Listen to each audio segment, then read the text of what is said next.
I mean, I have a friend at the Pentagon that once said when they would destroy airports, they would know what kind of planes the enemy would utilize and just exactly how much length of a runway they needed. They'd do it like three feet shorter so that they couldn't take off. Is there any chance that they're so low we can't reach them?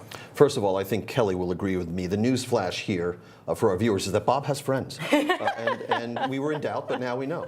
I don't know if I'd make it plural, but I have You have one at the Pentagon. He's got a friend. The thinking right now is that it would require more than one American-made bunker buster bomb to take out Fordo. They'd have to drop the first and then drop 2 or 3 more into the hole created by the first in order to truly do away with Fordo. But again, the question is whether this regime is going to survive much longer and whether the Israelis might not have that capability to go inside the actual facility themselves and destroy it on the ground. Yeah. Well, James Rosen, thank you so much for sharing that report. You bet. All right.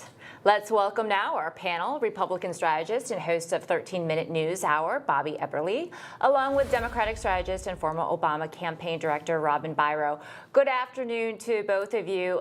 Bobby, what do you make of, the president in the Situation Room? He's been there pretty much all day long. Well, first, let me go out on a limb and say I'm a friend of Bob Zeller's too, so he's got more than ditto. But Thank you, Bobby. I appreciate it. Yes.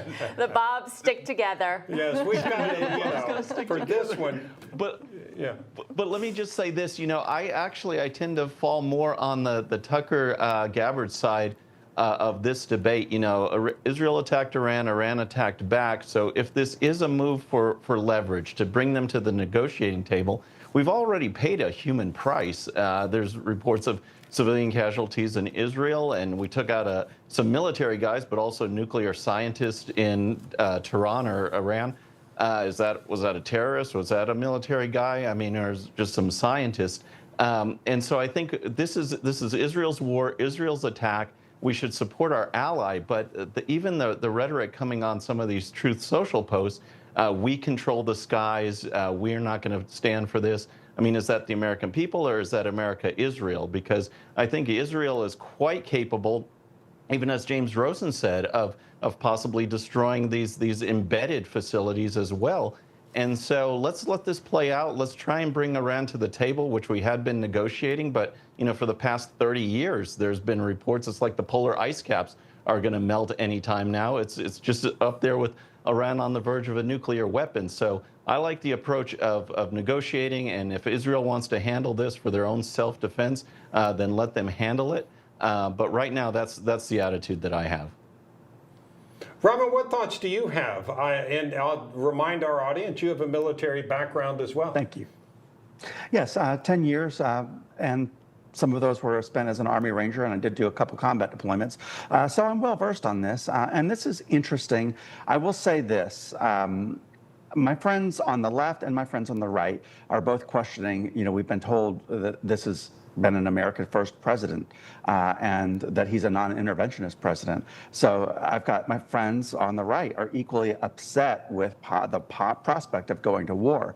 But I will say this, war is actually good for a nation's economy, and we've been having some economic struggles. I don't want war. I am very much opposed to going to war here, and I want to say also, just geographically, Iran is 79 times larger than Israel. So just consider the geography here of what is at stake, and the human lives have already been lost here, some of those civilian.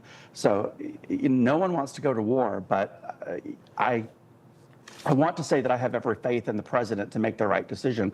I just question if he's questioning Tulsi Gabbard and what her expert opinion is, then maybe she needs to be replaced if he doesn't have faith in her ability. Bob. That may be. Bobby, what is your take on that? There is, the president, his cabinet is very diverse. He's got Tulsi Gabbard, who's a Democrat or was a Democrat. He's got RFK Jr., who is a Democrat, never gave that up.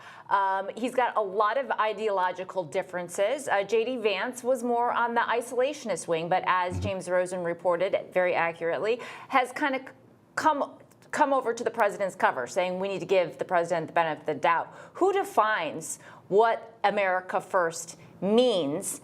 And do you think that this cabinet, as diverse as it is, can come together to make a decisive decision?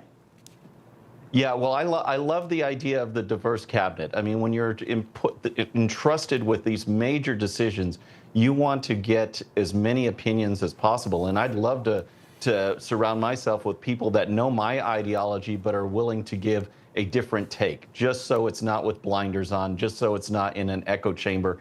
And I think that is very, very important. I think, people will say that the president defines MAGA and the MAGA movement.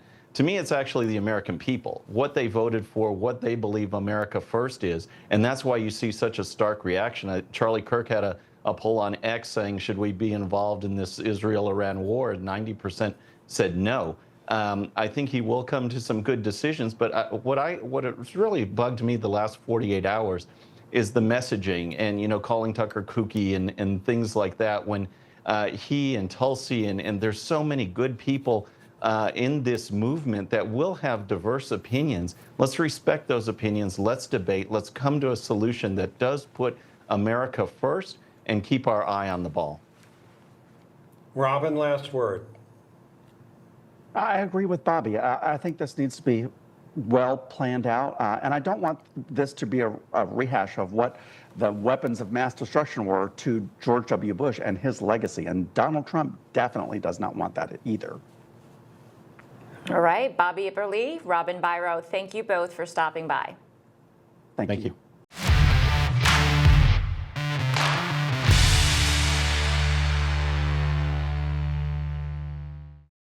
All right, friends, thanks again for tuning in. I really appreciate it. And before you go, please hit that subscribe button above. Once you do, tell your friends, share it, spread the word about the 13-minute news hour so we can keep growing. And for more great content, check out these videos right here, and I'll see you next time.